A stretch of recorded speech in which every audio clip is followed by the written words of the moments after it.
खबरों की वही तस्वीर, बिना बदले बिना डरे, जज्बा सच का लिए, सच दिखाते हैं आपके जरूरत की खबर। पूर्वी दिल्ली के नंदनगरी इलाके में 16 नवंबर 2024 को एक लड़की से छेड़छाड़ का विरोध करने पर आरोपी सलमान और अरबाज द्वारा गर्दन पर चाकू से गोदकर मनीष उर्फ राहुल की हत्या कर दी गई थी। मामले ने काफ़ी तूल भी पकड़ा था, जिसके बाद वर्तमान में दिल्ली की मुख्यमंत्री आतिशी मार्लेन द्वारा पीड़ित परिवार को 10 लाख रुपए आर्थिक सहायता करने का ऐलान किया गया था। वहीं मामले को गंभीरता से लेते हुए सांसद मनोज तिवारी ने पीड़ित परिवार से मिलकर उनका दुख दर्द जाना और 1 लाख रुपए की आर्थिक सहायता कर आरोपियों को सलाखों के पीछे भिजवाने का काम भी किया था। लेकिन 2025 विधानसभा चुनाव में दिल्ली की जनता ने अरविंद केजरीवाल सरकार को बुरी तरह नकार दिया और अरविंद केजरीवाल सरकार की पूर्व मुख्यमंत्री आतिशी ने इस ऐलान को दरकिनार कर दिया। वहीं उत्तर पूर्वी दिल्ली के सांसद मनोज तिवारी ने दिल्ली की नई भाजपा मुख्यमंत्री रेखा गुप्ता से मिलकर पीड़ित परिवार को न्याय दिलाने और आज सोमवार को पीड़ित परिवार से मिलकर उनका दुख दर्द जाना और मुख्यमंत्री फंड से रेखा गुप्ता की ओर से 10 लाख रुपए का चेक देकर पीड़ित परिवार की आर्थिक मदद कर मृतक की पत्नी के लिए नौकरी और मृतक के दोनों बच्चों की शिक्षा के लिए आश्वासन भी दिया। सांसद मनोज तिवारी के साथ नवीन सादरा जिला अध्यक्ष मास्टर विनोद, निगम पार्षद वीर सिंह पवार, डीडीसीए चेयरमैन जितेंद्र महाजन, दिलसाद गार्डन मंडल अध्यक्ष गीता सिंह, पूर्व मंडल अध्यक्ष विकास हांडा के साथ भारी संख्या में कार्यकर्ता और क्षेत्रीय जनता उपस्थित रही। वहीं उत्तर पूर्वी दिल्ली के सांसद मनोज तिवारी ने कहा कि पूर्व में रही आम आदमी पार्टी की सरकार ने पीड़ित परिवार के लिए ऐलान किया था कि उनकी सहायता की जाएगी, लेकिन यहाँ मदद तो दूर, कोई सुध लेने तक नहीं आया, बल्कि उनको दी जाने वाली आर्थिक सहायता पर कुंडली मारकर बैठ गए। भारतीय जनता पार्टी की मुख्यमंत्री रेखा गुप्ता ने पीड़ित परिवार को 10 लाख रुपए की आर्थिक सहायता के साथ उनके पूरे परिवार को ध्यान रखने का आश्वासन दिया है। वहीं मृतक के परिवार ने दिल्ली की मुख्यमंत्री रेखा गुप्ता और सांसद मनोज तिवारी का धन्यवाद अदा करते हुए कहा कि भारतीय जनता पार्टी की सरकार की ओर से उनको अभी तक 10 लाख रुपए और मनोज तिवारी द्वारा 1 लाख रुपए की आर्थिक सहायता की जा चुकी है, लेकिन जो उस समय की केजरीवाल सरकार रही उनकी तरफ से ना कोई मदद मिली और ना ही कोई किसी प्रकार की सहायता। इतना कहना चाहती हूँ कि हमारे परिवार में मुझे नौकरी दी जाए और मेरे दोनों बच्चों की शिक्षा के लिए प्रबंध किया जाए। और क्या कुछ कहना था आप कुछ सुन लीजिए हमारे संवाददाता की इस रिपोर्ट में। घटना तो बहुत ही दुखद हुई। मनीष कोहली राहुल की जो हत्या हुई तब भी मैं आया था। इस क्षेत्र में अपराधियों का मनोबल बढ़ा हुआ है और उसको कानून व्यवस्था उसको हैंडल कर रहा है, लेकिन जिस प्रकार से उसकी हत्या हुई थी उसमें हमने सरकार से उसको मुआवजा देने की बात करी थी। क्योंकि इस घर का वही मुखिया था, उसी से परिवार चलता था। इनकी पत्नी, माता पिता, इनके उसके 2 बच्चे, वो सब निराश्रित हैं। तो पहला तो उद्देश्य था कि उसको सरकार से जो 10 लाख का मुआवजा की मांग हमने करी थी, तो उस समय सरकार किसी और की थी, अरविंद केजरीवाल की सरकार थी, उन लोगों ने नहीं किया उस समय।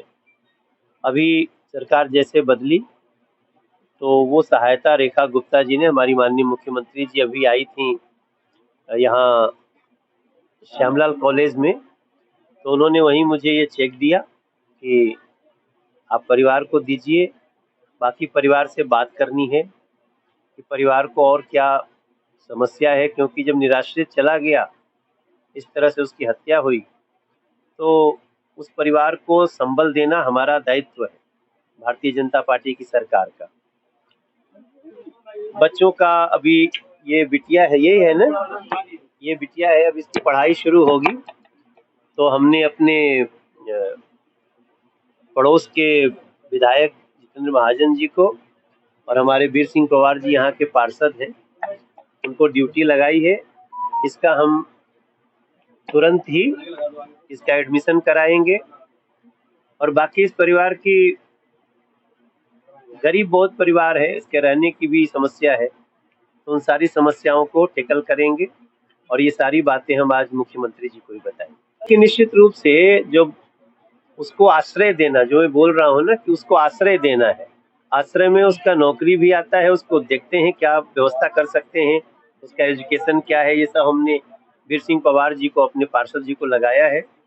इसको नौकरी देना, उसको खड़ा करना, इस परिवार के साथ पूरी तरह से हम खड़े हैं और उसको सहायता करना।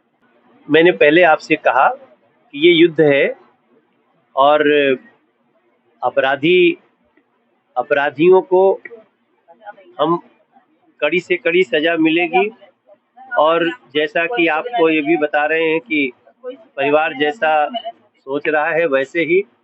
और देखिए, ये बीजेपी की सरकार है, अपराधियों की खैर नहीं, कोई छुप ले कहीं लेकिन बचेगा। अभी जो भी मुआवजा रिसीव हुआ है ये 10 लाख का हुआ है, लेकिन मेरा इससे कुछ नहीं होगा, मेरे बच्चों का कुछ नहीं हो सकता इससे, मेरी पूरी जिंदगी 10 लाख से नहीं चल सकती।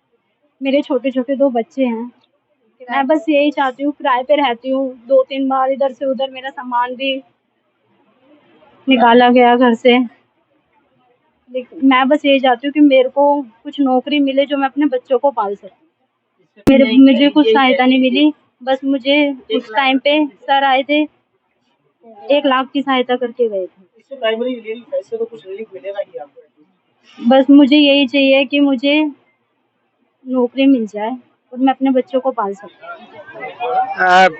वैसे तो बड़ी दुख की खबर है कि हमारा बच्चा हमारे बीच में से चला गया, लेकिन ये परिवार का पुनर्वासन करना था। जब मान्य तिवारी जी तब आए थे जब बच्चे का जिस दिन उसका मर्डर हुआ था, उस दिन 1 लाख रुपया उस समय दिया था कि किसी तरह से इनका पुनर्वासन हो, वही बच्चा कमाने वाले था। लेकिन आज 10 लाख का एक अंतिम राशि, एक छोटा सा दिल्ली सरकार की तरफ से भेंट थी। माननीय मुख्यमंत्री जी ने आना था, लेकिन चूंकि उनकी अर्जेंट मीटिंग प्रधानमंत्री जी के साथ रही, इसलिए आज माननीय सांसद जी आए और 10 लाख का चेक उस परिवार को, उस बिटिया को दे दिया। साथ में उस बिटिया की मांग थी कि मुझे नौकरी दी जाए, 10 लाख रुपए ठीक है, लेकिन ये ज्यादा मेरे लिए कुछ नहीं, मेरी एक छोटी नौकरी चाहिए, तो उसका आश्वासन भी माननीय सांसद जी ने दिया। एक उनकी बात थी कि हमारा बेटा 4 साल का हो गया, बेटी 4 साल की होगी, इसको स्कूल में डालना है, तो वो भी जिम्मेदारी जितेंद्र महाजन जी मेरे को सौंप दी है, उनको निश्चित तौर पर किसी स्कूल में करेंगे। लेकिन बहुत ही दुखदायक विषय है, सुंदरनगरी जो क्लस्टर है, यहाँ पर एडमिनिस्ट्रेशन पुलिस की तरफ से थोड़ा देखभाल ज्यादा होनी चाहिए, क्योंकि यहाँ नशे का कारोबार, यहाँ सारा समाज मिलके रहता है, लेकिन ये ऐसे प्रवृत्ति के लोग हैं कि मिनट मिनट में चाकू छुरी लेते हैं, एक दूसरे का मर्डर कर देते हैं, ये गलत है। तो इस तरह से यहाँ पर उन्होंने एडमिनिस्ट्रेशन को मजबूत करने के लिए भी बोला है, और मैं धन्यवाद करूँ सांसद से। जैसे ये परिवार बता रहा था कि यहाँ पर उस समय के मुख्यमंत्री जी भी आई थी, उन्होंने आश्वासन दिया था लेकिन कुछ नहीं दिया। डीएम उस समय जो हमारा था सीमापुरी का, 5 बार चक्कर काटने कुछ नहीं हुआ। लेकिन जैसे ट्रिपल इंजन की सरकार आई, रेखा जी आई, रेखा जी ने सबसे पहले यही फाइल पास की कि उन लोगों को पुनर्वासित की जाए जिनके साथ ऐसी घटना सुंदरनगरी में हुई है। तो 10 लाख का चेक आज यहाँ पर मुख्यमंत्री जी ने देना था, लेकिन आज वहाँ पर रिप्रेजेंट बन के हमारे सांसद जी आए दिया। वो सीएम तो किसी काम से नहीं आ पाई, ठीक है, हमारे सांसद मनोज तिवारी जी आए और 10 लाख सी दे के गए, ठीक है। उन्होंने मुझे जिम्मेदारी दी है इनकी देखरेख करना और बीच बीच में आते रहना, और हमने इनकी जॉब की बात भी की है। उन्होंने कहा है कि हम इनकी जॉब भी लगाएंगे, बच्चों के एडमिशन भी कराएंगे।